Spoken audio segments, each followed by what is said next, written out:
Hi, Coach. Yeah, after the Texas A&M game, what are you looking for in this one to kind of keep the momentum going? And I believe you used the word swagger also on after the Uh, game.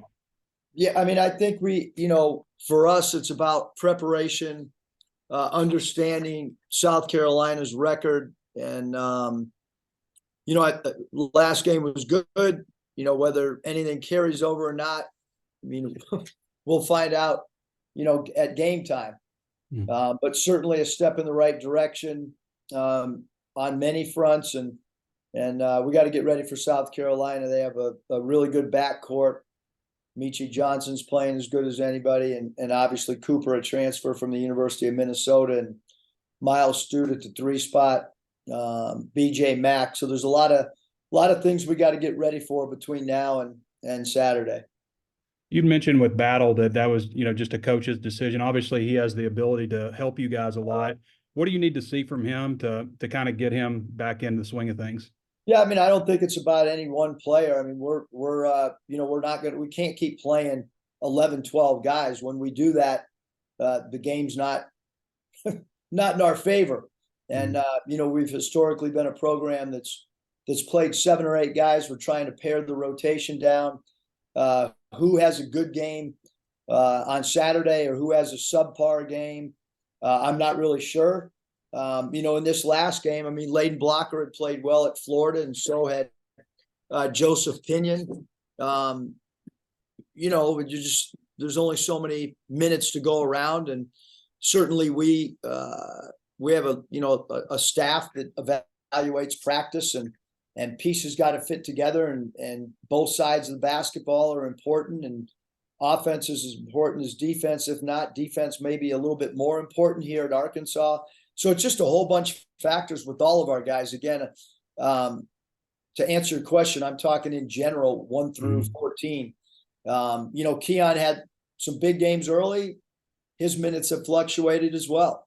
But certainly I think going forward, the rotation will probably not expand. I think it's expanded way too much.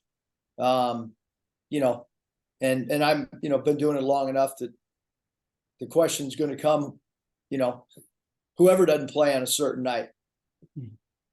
Thanks, Coach. Coach. Yeah, Coach, you mentioned South Carolina's record. I mean, they've already won more games than they did last year. I'm just curious, where, based on what you saw from them last year when you prepared for them and then now, just where have they made the most improvements? Well, they're connected. I mean, you watch them play. They're connected. They play more together. Looks like there's an agenda with them this year, and that agenda is to win. Not so sure you felt that way, you know what I mean? There was kind of happens, and I think their coaching staff's done not a good job, but a phenomenal job. The culture looks very, very strong this year. Super impressed with, maybe what might not, be what national people think are big transfer additions have been phenomenal for them. 55 Cooper he can make threes. He's got good size. He never turns the ball over. BJ Max, can pick and pop and rebounds the ball. And Miles Stewart is known as a shooter, and he's making shots.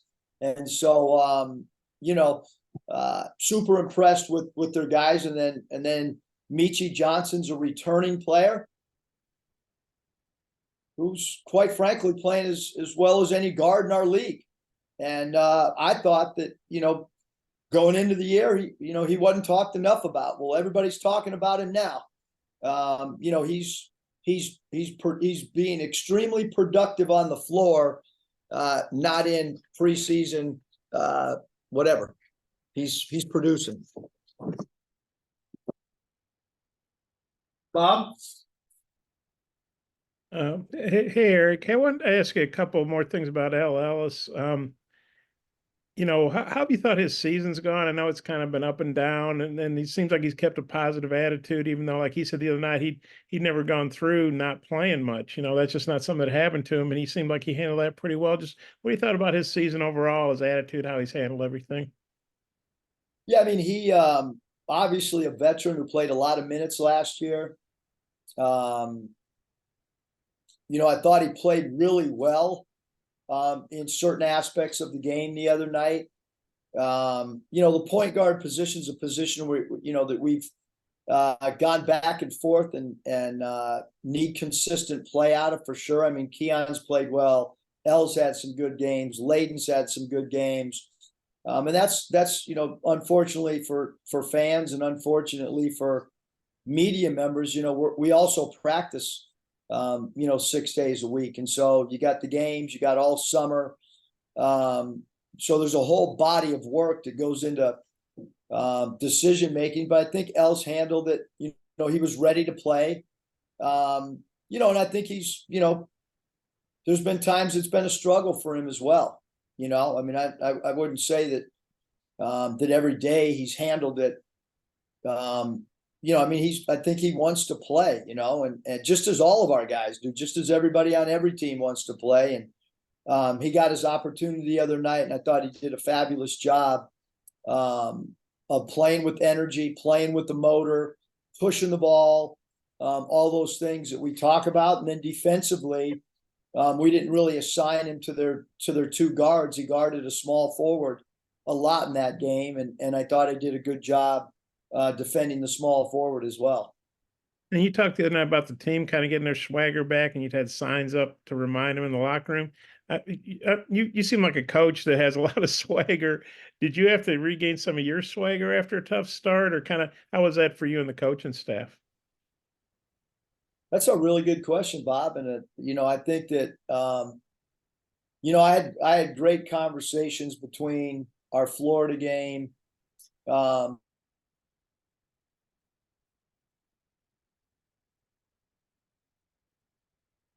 think you froze.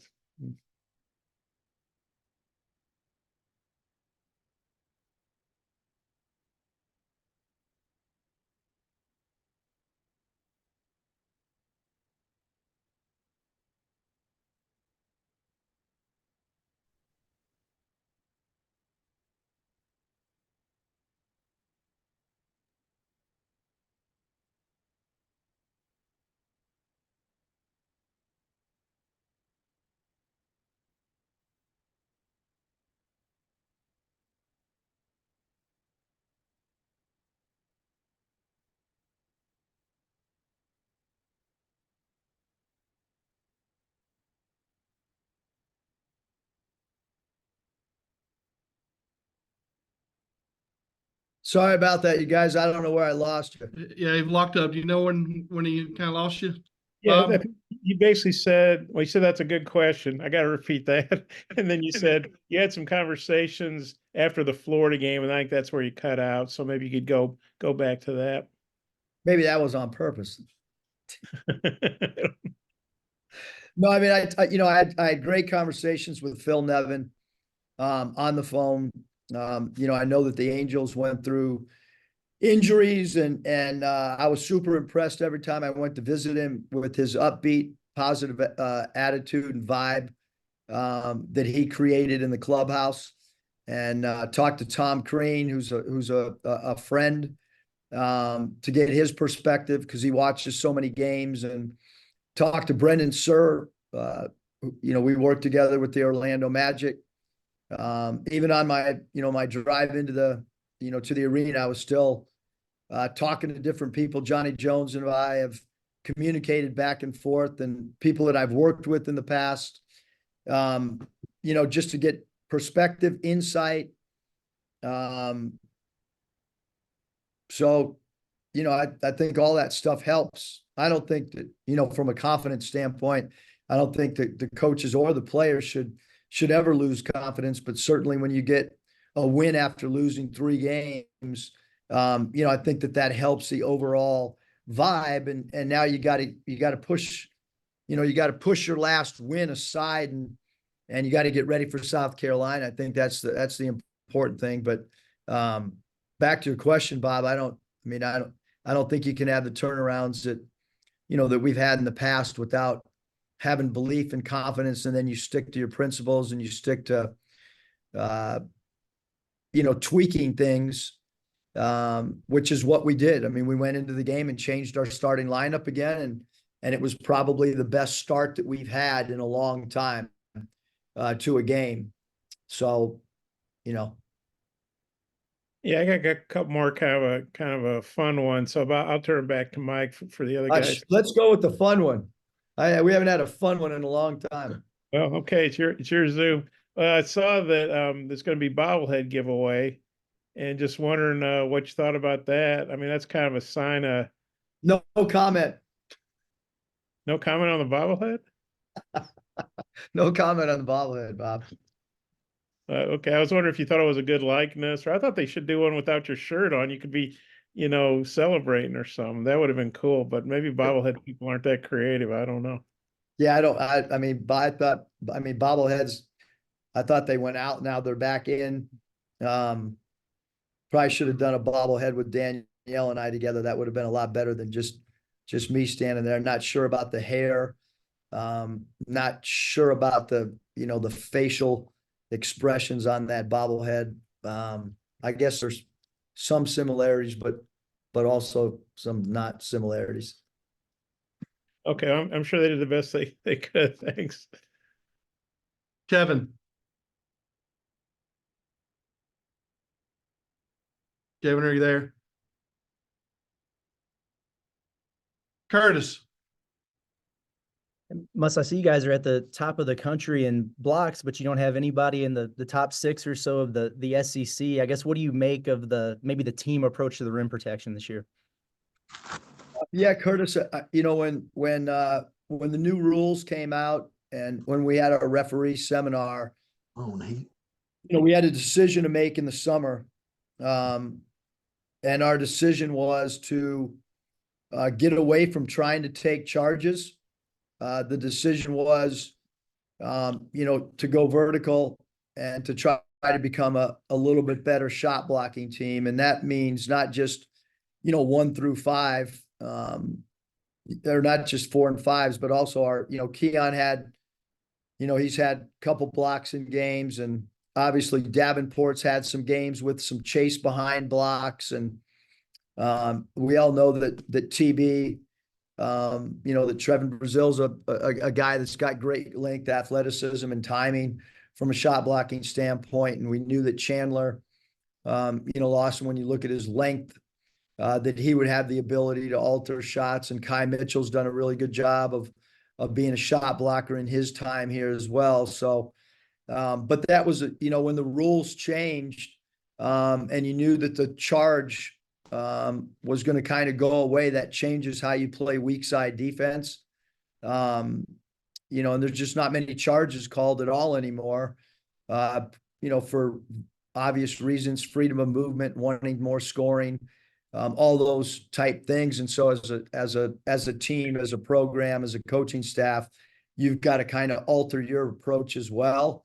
It'll be interesting how this unfolds, as we continue to get into SEC play, but at this juncture, we do lead the nation in that category. And you always want to try to create some type of identity with some stat that you can kind of hang your hat on. And that's been the stat thus far from a defensive standpoint. And, in year 1, it was leading the nation in defending the 3. And, and then we got to get better, Curtis, in a lot of the areas that, you so kindly didn't mention, that we were ranked in the opposite spots of those blocks. So I appreciate you bringing up a positive stat. Keeping up the good vibes after a win, Muss. There you go. Good vibes, positivity, swagger. Thank you, Curtis. Jackson Collier. Hey, Muss, you mentioned Meechie Johnson a couple times already this presser. You just faced a really good guard in Wade Taylor, who can score at all 3 levels, similar to Meechie Johnson. What can you take away from that performance from Wade Taylor in preparing for Meechie Johnson, if anything? Well, Taylor had an incredible game. He made some incredible shots. But that was a lot of field goals attempted as well. We did not go double him. In the past, we've doubled team star players when they come across half court to get the ball out of their hands. We did not do that the other night. We felt that Taylor and Radford were equally important,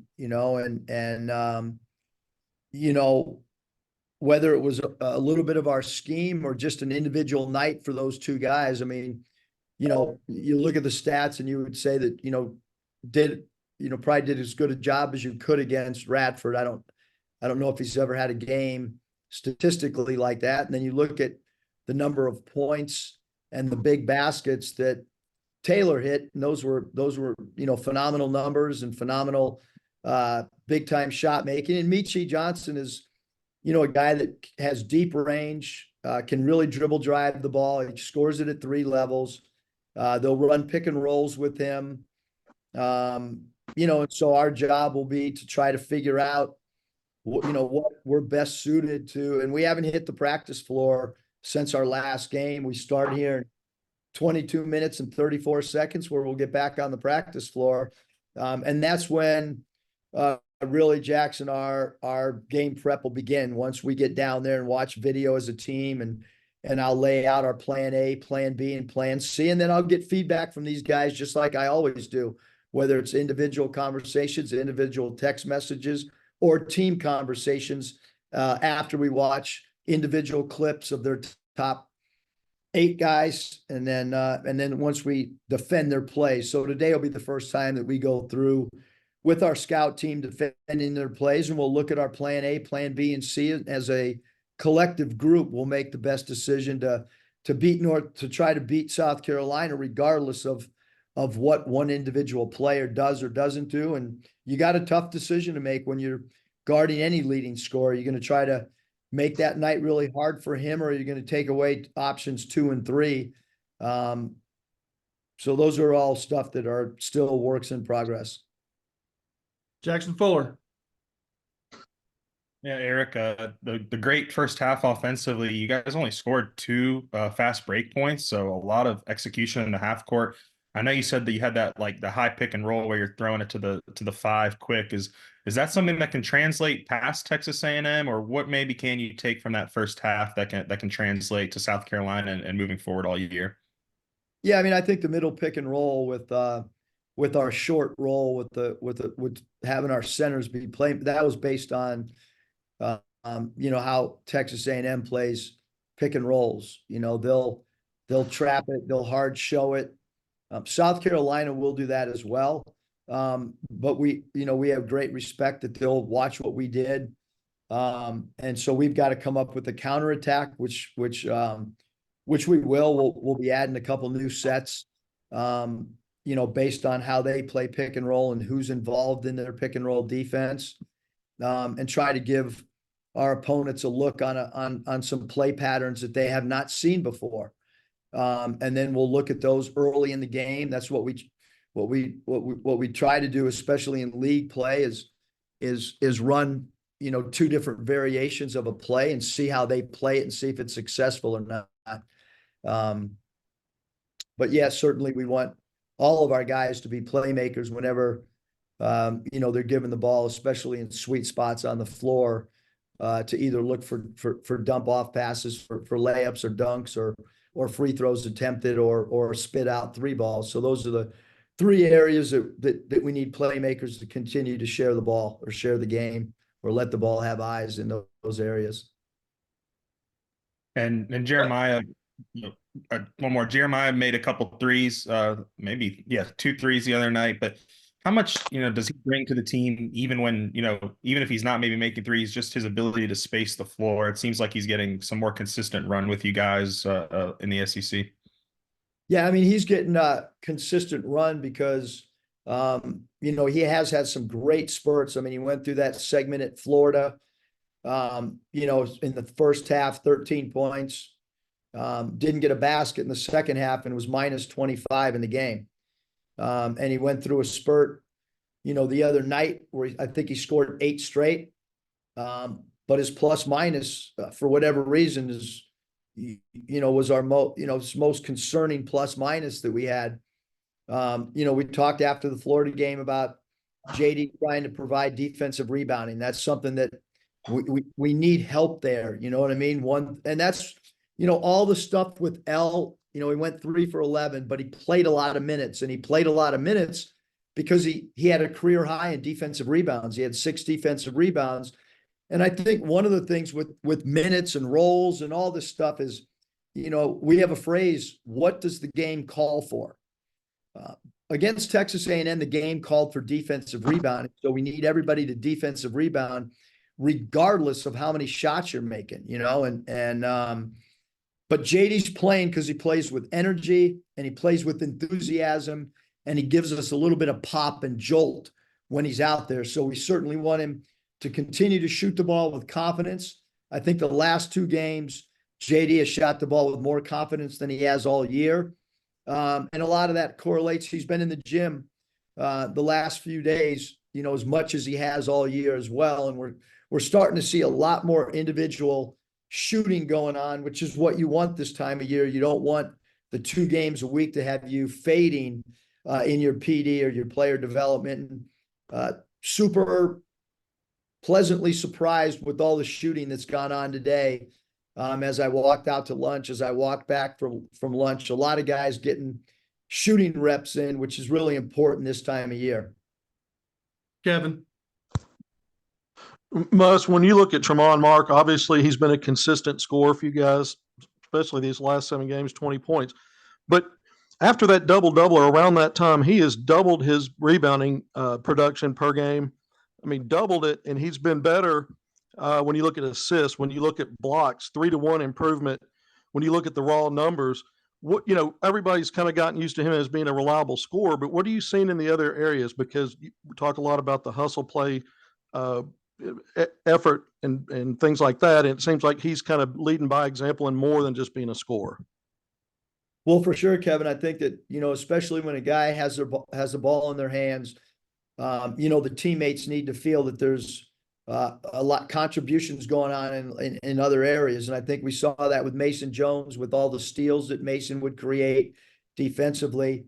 And JD Notte was a great on-ball defender. And we've challenged T Mark because he should be blocking more shots with his length, his anticipation. And he's a guy that's going to block shots on the ball, which is what he did a couple different times with Taylor. And we moved him over there from basically the small forward spot to guard Taylor. And I thought he had a great effect on the game from a defensive standpoint. And, we post our rebounds per minute every pre practice.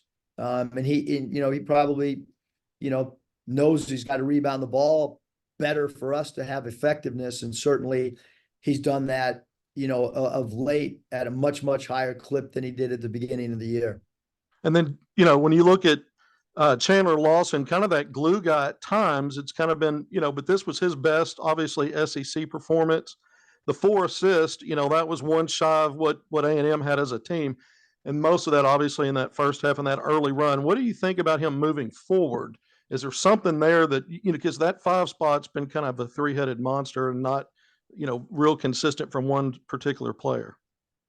Yeah, I think the point guard position and the 5 position, which, are 2 really important positions. We need consistency from both those positions, Kevin. And I think the one guy that has probably been the most consistent, has been Chandler. And we need him to come in and play like he did last game. Because he's so steady. He's such a great teammate. Emotionally, he's very, very even keeled.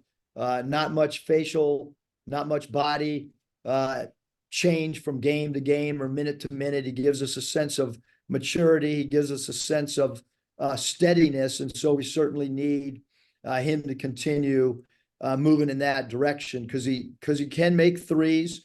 I think he can shoot more threes even than what we've seen. And he's a threat out there, and he's a really good passer, and he's super, super unselfish. Thanks, Bob, final question.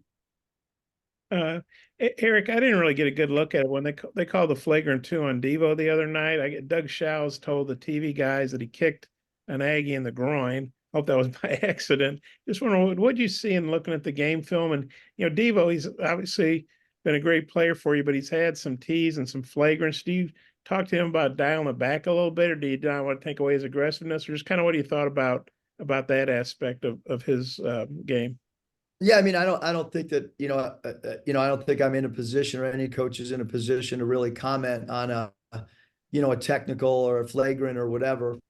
I was surprised that, that he was ejected. I will say that.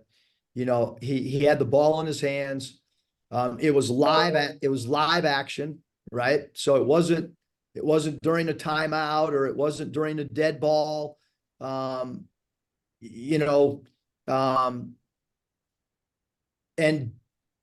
I think a lot of refereeing, a lot of you got, personnel becomes really important in league play, and Devo does some unorthodox things with his body. Again, I don't want to comment on that particular play, but when Devo does go in for layups, he does leave off both feet differently. Sometimes he goes off his right foot, sometimes he goes off his left foot when he finishes. But I will say that referee crew that we had, I think those guys are all really, really good, and they're really experienced referees. And again, when a player has the ball in their hands and is making a move towards the rim, I don't think anybody can know what was going through Devo's mind other than him. What the referees explained happened. That is what happened. And so, they've got to make a decision based on what they see on video. And I mean, it's out there. I mean, what was described to the TV crew is what happened in live play. Again, I just kind of feel like a player with the ball in his hands. I mean, I my interpretation is usually that player's, trying to score, and sometimes things happen in dead balls. And there's not even a technical called in some games. So, a flagrant 2 and to be ejected is that's,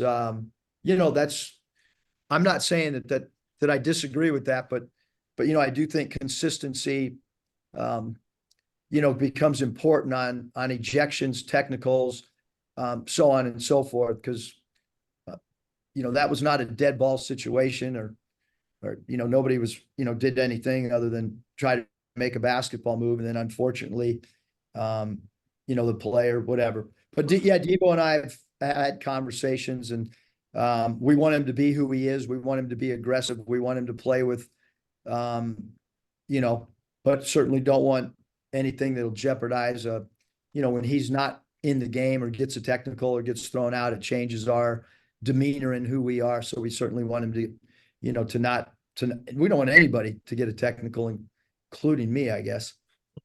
Thanks, Coach. Appreciate your time. Thanks, Eric.